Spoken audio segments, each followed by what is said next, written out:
வணக்கம் நண்பர்களே. வீடியோக்குள்ள போறதுக்கு முன்னாடி இந்த வீடியோவோட ஸ்பான்சர் யாருன்னு பாத்தீங்கன்னா SPO டிஜிட்டல் மார்க்கெட்டிங். இது ஒரு online part time job company.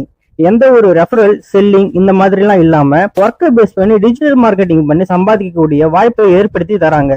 இதுல உங்களுக்கு இன்ட்ரெஸ்ட் இருந்தா ஸ்கிரீன்ல தெரிகிற இந்த 9994104160 என்ற வாட்ஸ்அப் நம்பருக்கு உங்களுடைய நேம் அண்ட் குவாலிஃபிகேஷனை சென்ட் பண்ணுங்க. ஸ்கிப் பண்ணாதீங்க. பெரிய தப்பு. தினம் 300 ரூபாய் சம்பாதிக்க அரிய வாய்ப்பு. இன்ஸ்டாகிராம், Facebook பயன்படுத்த தெரிந்தால் போதும். Content post and content publishing மூலமா தினம் 300 ரூபாய் சம்பாதிக்கலாம். இந்த வேலை செய்ய 5 நிமிடம் போதும். Work training support, group communication support, all language customer live chat support, முக்கியமா சொந்தமா ஒரு பிசினஸ் ஸ்டார்ட் பண்ற அளவுக்கு உங்களால கற்றுக்கொள்ளவும் முடியும், சம்பாதிக்கவும் முடியும். இந்த வேலை வாய்ப்பு வழங்குவது 5 வருடத்திற்கு மேல ரன் ஆகிட்டு இருக்க நம்ம தமிழ்நாட்டு company school of business organisation private limited. மேலும் விவரங்களுக்கு டிஸ்கிரிப்ஷன்ல கொடுத்திருக்க நம்பருக்கு வாட்ஸ்அப் பண்ணுங்க. வணக்கம் நண்பர்களே, வெல்கம் டு சினிமா தேடல். லேட்டஸ்ட் மற்றும் சூடான செய்திகளை உடனுக்குடன் தெரிஞ்சுக்க நம்ம சேனலை மறக்காம சப்ஸ்கிரைப் பண்ணி அந்த பெல் ஐக்கானையும் தட்டி விட்டுடுங்க. ஜாய் கிறிசில்டா மீண்டும் ஒரு புதிய ட்விஸ்டோட வந்திருக்காங்க. மகனுக்கு பெயர் வைத்ததோடு அல்லாமல் அதை கவர்மெண்ட் டாக்குமெண்ட்ஸ்லவே பதிவு செஞ்சிருக்காங்கன்னு நியூஸ் வெடிச்சிருக்கே. மாதம்பட்டி ரங்கராஜா 2வது மேரேஜ் செஞ்சதுலேருந்து ஜாய் கிறிசில்டா வாழ்க்கை ஃபுல்லா ட்விஸ்ட்ஸ் அண்ட் டர்ன்ஸ்ல இருக்கு. சில மாதங்கள் பீஸா இருந்தாங்க. ஆனா ஒவ்வொரு முறை காமா ஆன சிச்சுவேஷன் புதிய ப்ராப்ளம் வந்து கதவை தட்டுது போல இருக்கு. ஆனா எல்லா குழப்பங்களுக்குமே நடுவுல அவங்களுக்கு கிடைத்த பிக்கஸ்ட் ஹாப்பினஸ் அவர்களுடைய பேபி பாய் தான். இப்போ அந்த மகனுக்கு அஃபீஷியல் நேம் வச்சு அதை கவர்மெண்ட் ரெக்கார்ட்ல பதிவு செஞ்சிருக்காங்க ஜாய் கிறிசில்டா.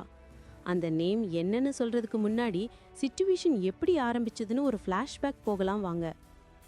சென்னை கமிஷனர் ஆஃபீஸில் ஜாய் கொடுத்த கம்ப்ளைண்ட், அதுக்கப்புறம் சீஃப் மினிஸ்டராக டேக் பண்ணி ஜஸ்டிஸ் வேணும் அப்பான்னு போட்ட போஸ்ட் எல்லாமே ட்ரெண்டிங் ஆனது. அப்போவே ஜாய் 6 months ப்ரெக்னெண்ட்டாக இருந்தது தான் லேட்டாக தெரிஞ்சுது. அந்த பேபி கடந்த வாரத்தில் பிறந்ததும் இஷ்யூ ஓயாமல் இன்னும் வேகமாக போயிட்டே இருக்கு. டாக்டர்ஸ் சொல்லிய டியூ டேட்டுக்கு முன்னாடியே குழந்தை பிறந்தாச்சு. ஆனால் பர்த்துக்கு அப்புறம் ஜாய் போஸ்ட் பண்ணியதை தொடர்ந்து ரங்கராஜும் அவரோட ஃபர்ஸ்ட் ஒய்ஃப் ஸ்ருதியும் சேர்ந்து சோஷியல் மீடியாவில் ரிப்ளை பதிவுகளை போட்டாச்சு. ஒரு பக்கம் ரங்கராஜ் ஜாய் எங்ககிட்ட என்ன மதித்துட்டு போனாங்கன்னு சொல்ல, இன்னொரு பக்கம் ஜாய் ரங்கராஜ் என்னையும் ஸ்ருதியையும் மதித்துட்டார், இன்னும் பல பெண்களையும் டிசீவ் பண்ணியிருக்கார், அதுக்கு ப்ரூஃப் எங்கிட்ட இருக்குன்னு பதில் கொடுத்தாங்க. இதெல்லாம் சோஷியல் மீடியாவில் பெரிய வேர்ட் வாரா மாறுச்சு. இந்த எல்லா ப்ராப்ளம்ஸ்க்கும் நடுவில் ஜாய் தன்னோட பேபி பாய்க்கு பேர் வைத்து அந்த பேரை கவர்மெண்ட் டாக்குமெண்ட்ஸ்லவே பதிவு செஞ்சுருக்காங்க. அவங்க சோஷியல் மீடியா பேஜ்லவே அந்த அஃபிஷியல் ரெக்கார்டையும் ஷேர் பண்ணியிருக்காங்க. அங்கே அவங்க சொல்லியிருப்பது 31/10/2023 எங்களுக்கு ஒரு பேபி பாய் பிறந்திருக்கான், அவனுக்கு ராஹா ரங்கராஜ்னு பெயர் வச்சிருக்கோன்னு.